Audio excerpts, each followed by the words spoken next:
Bonne année, bonne année, bonne année à tous. Soyez bénis au nom puissant de Jésus. Que cette année 2025 vous apporte beaucoup de grâce et de faveur au nom puissant de Jésus. Il est pratiquement 19h20 ici. Ok, on fait une vidéo là rapidement pour attirer votre attention sur un élément, sur un fait que parfois nous ignorons. Vous savez, quand il y a une nouvelle année, nous sommes bénis, il y a des paroles de bénédiction qui nous sont adressées, tout et tout.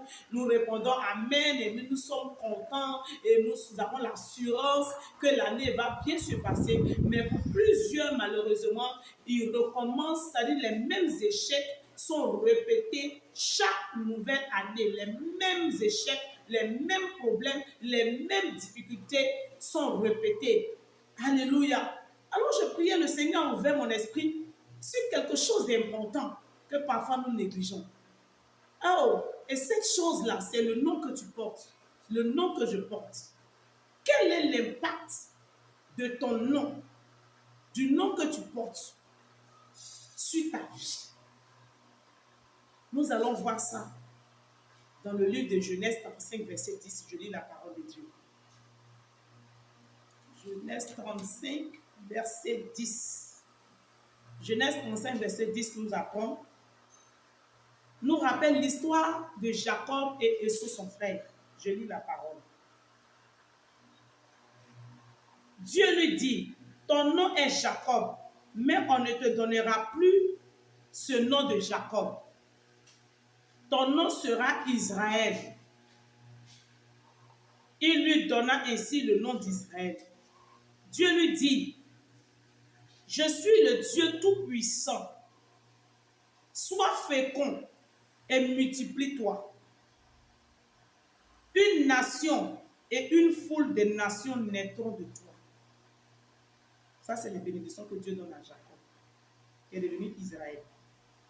Et des rois sortiront de tes reins. Le pays que je t'ai donné. Alléluia. Alléluia. C'est l'histoire de Jacob et Esau. Jacob était poursuivi par son propre frère Esau. Esau lui qui a vendu son droit d'aînesse. Bon, bref, ce n'est pas ce côté-là, mais c'est le nom nouveau que Dieu lui a donné. Donc, il était faible devant son frère.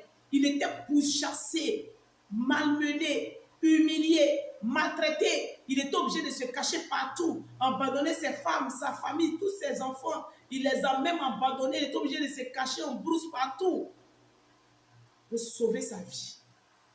Mais Dieu est un Dieu qui révèle les choses cachées. Et l'Éternel Dieu s'est révélé à Jacob. Et il a fait comprendre à Jacob, oui, tu es poursuivi par ton frère. Ton frère a une armée puissante. Ton frère est fort. Ton frère a tout ce qu'il faut. Mais il faut que tu changes de nom. Moi, l'Éternel, je viens pour changer ton nom. Ton nom là n'est plus Jacob, mais c'est Israël. Il faut que je te rende fort. Plus fort que celui qui te poursuit. Plus fort que celui qui te pourchasse. En changeant ton nom. Pour que tu sois sauvé. Pour que tu réussisses ta vie. Pour que de toi naissent des nations. Pour que tu te multiplies. Pour que tu sois fécond. Pour que tu réussisses. Il faut que ton nom change. Bien-aimé, quel est l'impact de ton nom sur ta vie? Oui, chers frères et sœurs, chers aînés, ton nom a un impact sur ta vie. Le nom que tu portes a un impact sur ta vie. Nous avons un autre exemple biblique. Sarai, qui est devenu Sarah. Abraham, qui est devenu Abraham. L'Éternel dit, je te donne un nom nouveau. Il a donné un nom nouveau. Il dit, tu t'appelles Abraham. Sarai, tu t'appelles Sarah. Nous l'avons vu aussi avec Simon. Dieu a dit, tu ne t'appelleras plus Simon. On t'appellera Pierre. Ou Simon Pierre. Sur toi, je bâtirai mon église. Donc l'histoire de Jacob et Esau, il a fallu que Dieu rende Jacob fort pour que Jacob réussisse sa vie, pour que Jacob évolue, pour que Jacob avance. Il a fallu que Dieu le rende fort en changeant son nom. Il y a certaines personnes dont les noms ont un impact très puissant, très fort sur leur vie. Il y a quelques noms Un nom comme Bada. Bada qui signifie la boue. C'est-à-dire, cette personne-là, même si elle évolue, c'est pour quelque temps. En d'autres termes, je dirais, cette personne fait 2 pas en avant, 10 pas en arrière. Et retombe dans la boue, dans l'humiliation, dans les difficultés extrêmes. Il y a des noms, il y a des gens qui portent des noms des eaux, des noms des arbres, des noms des forêts, des noms des animaux. Parfois, il y a des personnes qui disent, j'ai jeûné, j'ai prié, j'ai tout fait, mais rien ne va. Et le Seigneur ouvre mon esprit sur l'impact des noms sur les vies des gens. Donc je viens partager ça avec toi. Réfléchis, quel est ton nom? Quel est le nom que tu portes? Qu'est-ce que ce nom-là signifie? Certainement qu'on t'a donné le nom d'une tante. Quelle était la vie de cette tante-là? On t'a donné le nom d'un nom. Renseigne-toi. Qui était ce oncle-là? Quelle était la vie de l'oncle dont tu portes le nom? Ou certainement une amie de la famille, ou un ami de famille, puis nos parents l'ont fait. Ils ont eu des amis, ils ont apprécié ses amis, les aimaient bien ses amis, de donner le nom de leurs amis à leurs enfants. Mais quelle était la vie de ces personnes-là, des noms qu'ils ont donnés à leurs enfants? Quelle est l'alliance? Qu'est-ce qui lie ces personnes-là aux esprits de leur famille et les parents leur ont donné ces noms? Aujourd'hui, qui les fait tourner en rond, qui les fait vivre des échecs, des souffrances, des difficultés. Saraï qui est devenue Sarah. Elle, quand elle avait ce nom de Saraï, elle vivait la stérilité. Elle n'avait pas d'enfant, elle et son mari. Mais quand son nom a changé, sa vie aussi a changé. Quand le nom de son mari a changé, Abraham est devenu Abraham.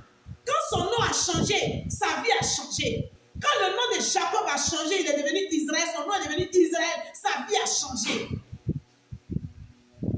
Quel est le nom qui te fatigue? Quel est le nom que tu portes?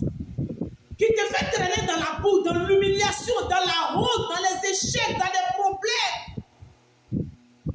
Tu ne peux pas réaliser, tu travailles, on dirait quelqu'un qui ne travaille pas, tu ne peux pas économiser, tu ne peux pas construire, tu ne peux rien faire. Oh non.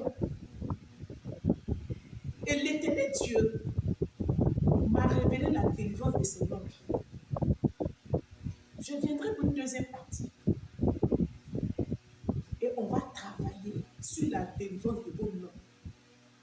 Enlever tout ce qui est de négatif dans le nom. Et que le positif puisse impacter ta vie au nom de Jésus-Christ. Il y a certains qui disent non, Jésus a payé le prix. Il a payé le prix, j'ai donné ma vie à Jésus, je suis une nouvelle personne, oh c'est fini. Mais tu es devenue une nouvelle créature là, tu n'as pas extrait le sang de ton père et de ta mère en toi. Donc les alliances, les noms qui t'ont été donnés, qui sont liés à des esprits des eaux, qui sont liés à des esprits des arbres, qui sont liés à des esprits maléfiques, impactent négativement ton nom, impactent négativement ta vie. Impactent négativement ta vie. En cette année 2025, tu ne dois plus vivre les mêmes choses que tu as vécues l'année dernière. Tu ne dois plus vivre les mêmes échecs. Tu ne dois plus pleurer comme tu as pleuré les années passées. Non, tout doit changer. Ton nom doit changer. Ton identité doit changer. Ta vie doit changer. Tu dois réussir ton année 2025 au nom de Jésus. Parce que cette année est décrétée année de faveur. Et tu dois expérimenter la faveur de Dieu, la grâce de Dieu sur ta vie. C'est pourquoi l'Éternel Dieu m'a interpellé sur l'impact des noms sur ta vie. Que l'Éternel Dieu délivre